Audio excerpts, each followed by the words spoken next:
Evening शाम के समय आप सभी का हम स्वागत करते हैं। आज के क्लास में एक बार फिर से हम आगे बढ़ेंगे और आगे बढ़ते हुए हम देखेंगे प्रेरितों के काम उसका 13वां अध्याय वचन 35 से आगे आज हम देखना आरंभ करेंगे।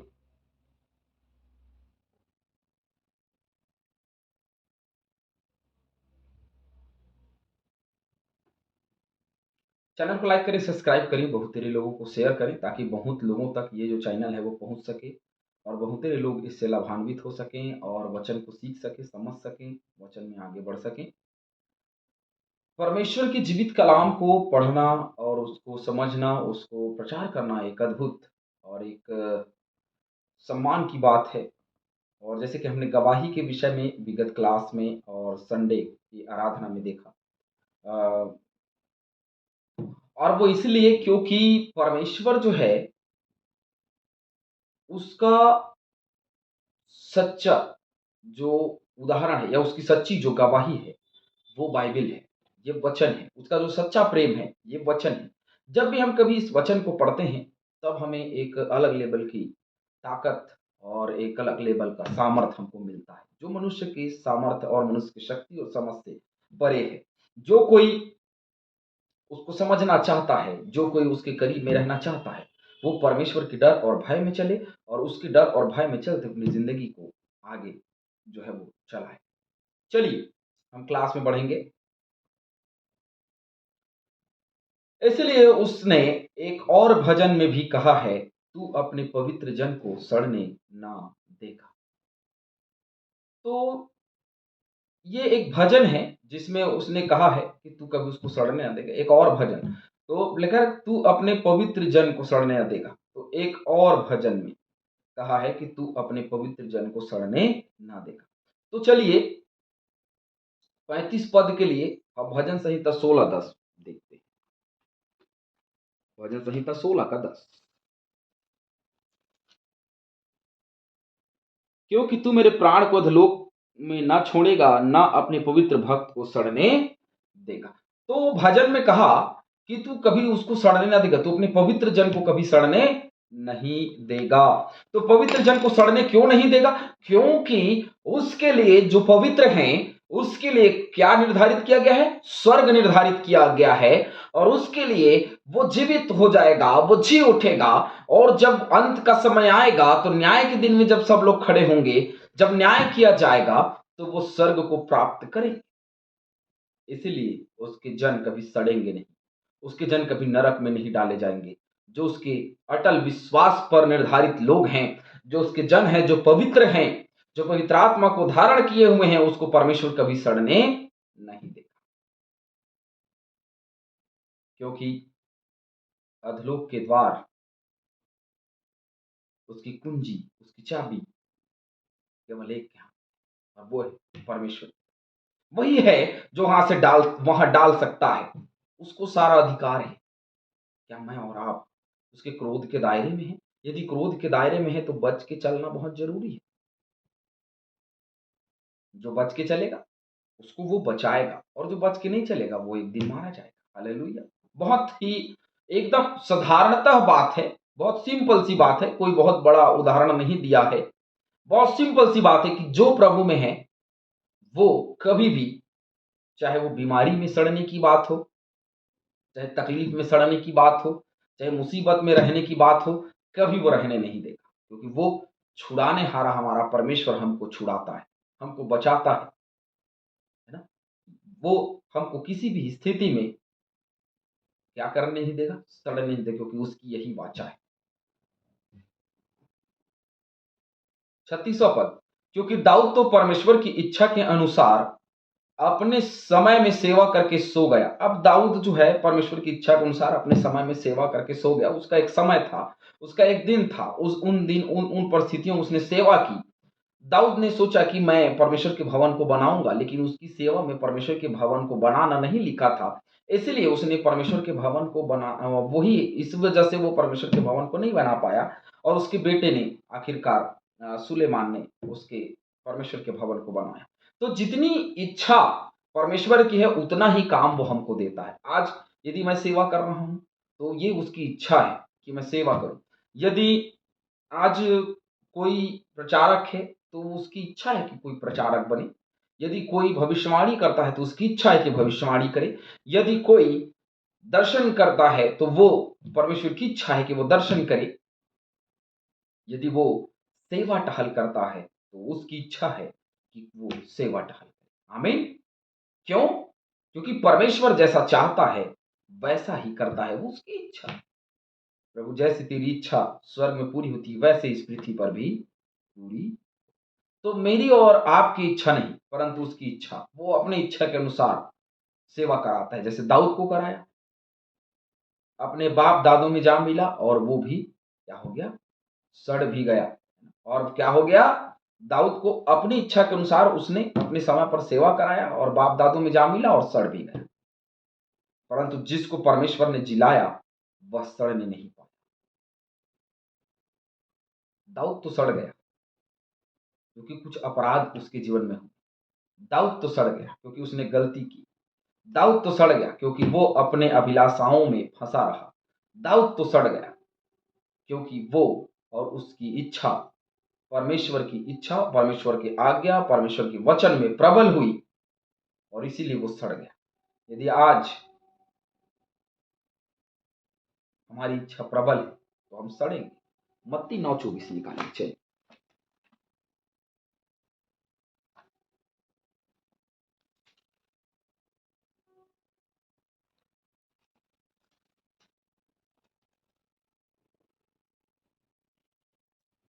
हट जाओ, लड़की मरी नहीं पर सोती है। इस पर वे उसकी हंसी करने लगे। देखिए, वो याईर की बेटी जो है वो मर चुकी थी। लाजर जो है वो मर चुका था, लेकिन याईर की बेटी को भी उसने सड़ने नहीं दिया क्योंकि उसका विश्वास था और वो जी उठी। ठीक वैसे ही लाजर मरा नहीं, वो मरा लेकिन वो जी भी उठा क्योंकि प्रभु यीशु मसीह ने उसको सड़ने नहीं दिया। हमारा प्रभु हमको सड़ने नहीं देता। हमारा प्रभु हमको जिंदा रखता है ताकि हम न्याय के दिन भी, यदि आज हम मर जाएं तो न्याय के दिन हम जी उठेंगे। वो हमारे हड्डी को सड़ने नहीं देगा। हमारी हड्डी अंत के दिन में उठेगी और उठ करके उस स्वर्ग की बाट को जो हम जो रहे हैं उसको प्राप्त करने के लिए, हमको वहां डालने के लिए वो हमको क्या करेगी, खड़ा करेगी। हालेलुया, आमीन। यदि हम स्वर्ग जाना चाहते हैं तो बहुत सिंपल साधारण सा उदाहरण यही है। जो कोई स्वर्ग जाना चाहता है वो अपने जीवन में मन फिराए और मन फिरा करके मसीह यीशु के पास जाए। परंतु जिसको परमेश्वर ने जिलाया वह सड़ने नहीं पाया। प्रेरितों के काम 2:24 निकाले।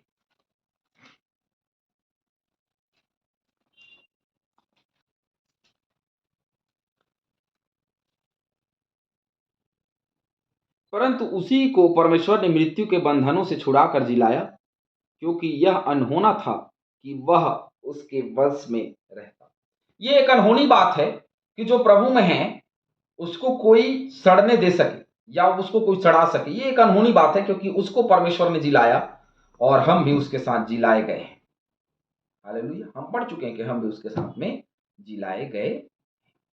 इसलिए हे भाइयों, तुम जान लो कि यीशु के द्वारा पापों की क्षमा का सुसमाचार तुम्हें दिया जाता है। अभी तक बरनबास और पौलुस प्रचार कर रहे हैं इस बात को कि भाई तुम्हारे पापों की क्षमा का सुसमाचार तुम्हें दिया जाता है। किसके द्वारा? यीशु मसीह के द्वारा, क्योंकि वही इस जगत में आया और वही एकमात्र उद्धार करता है जिसके द्वारा हम उद्धार पाएंगे।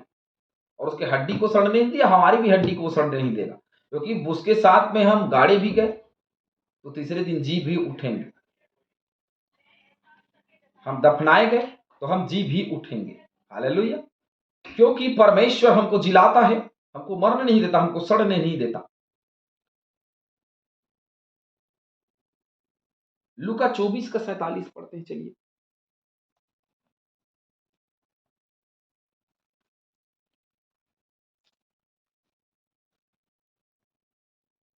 वहां लिखा है, और यरूशलेम से लेकर सब जातियों में मन फिराव का और पापों की क्षमा का प्रचार उसी के नाम से क्या करो। किसके नाम से दिया गया? यीशु के नाम से दिया गया।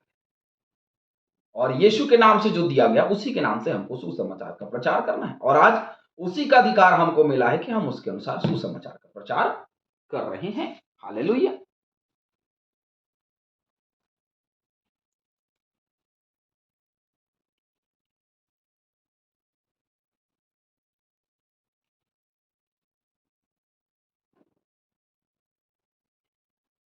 और जिन बातों से तुम मूसा की व्यवस्था के द्वारा निर्दोष नहीं ठहर सकते थे, उन्हीं सब से हर एक विश्वास करने वाला उसके द्वारा निर्दोष ठहरता है, उसके द्वारा निर्दोष ठहरता है।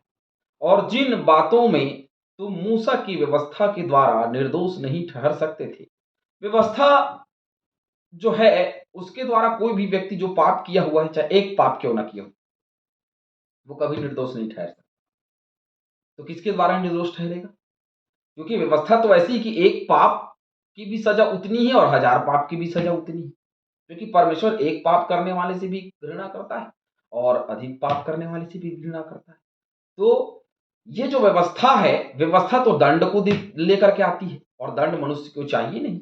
और इसीलिए परमेश्वर ने दंड से बचाने के लिए प्रभु यीशु मसीह को इस जगत में भेजा और उसी का सुसमाचार का प्रचार हम तुमको कर रहे हैं कि तुम पापों की क्षमा को पा सको। इसलिए चौकस रहो, ऐसा ना हो कि जो भविष्यद्वक्ताओं की पुस्तक में आया है तुम पर भी आ पड़े कि हे निंदा करने वाले, देखो और चकित हो और मिट जाओ, क्योंकि मैं तुम्हारे दिनों में एक काम करता हूं, ऐसा काम कि यदि कोई तुमसे उसकी चर्चा करे तो तुम कभी प्रतीति ना करोगे। एक ऐसा काम जो परमेश्वर ने किया, जब प्रभु यीशु मसीह ने स्वयं बोला, लोगों ने प्रतीति ही नहीं किया, विश्वास नहीं किया। और ये इस्राएली परस जिसको प्रचार करने के लिए यहाँ आए हैं, बरनबास और पौलुस, यहाँ भी लोग विश्वास करेंगे नहीं करेंगे, लेकिन उन्होंने कहा कि तुम विश्वास नहीं करोगे। एक अद्भुत काम परमेश्वर के पुत्र के द्वारा हुआ और वो था पापों से छुटकारा। वो तो सिर्फ इतना जानते हैं कि पाप के लिए बलिदान जरूरी है, वो ये नहीं जानते कि पाप के लिए एक ही बलिदान हो गया और वो है प्रभु यीशु मसीह। इस बात पर कोई विश्वास नहीं करेगा, ये भी उनको पता था। इस बात पर आज हम इस बात पर विश्वास करते हैं कि प्रभु यीशु मसीह हमारे लिए मारा गया। रोमियो की पत्री 3:28 लिखा, एक आखिरी वचन, रोमियो 3:28।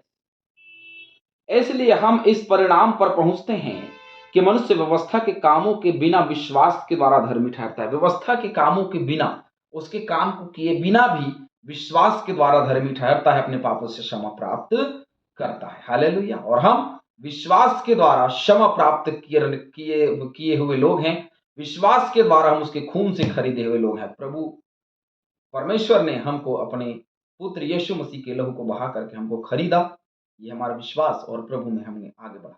प्रभु का धन्यवाद हो कि उसका लहू हमारे जीवन में काम करता है। प्रभु का धन्यवाद हो कि उसके लहू के द्वारा हमने अपने पापों की क्षमा को पाया, उसके प्राण देने के द्वारा पापों की क्षमा को पाया और उसके जी उठने के द्वारा हमारा विश्वास बढ़ा। प्रभु में आप सबको शांति मिले, प्रभु आप सभी को आशीष दे। आमीन।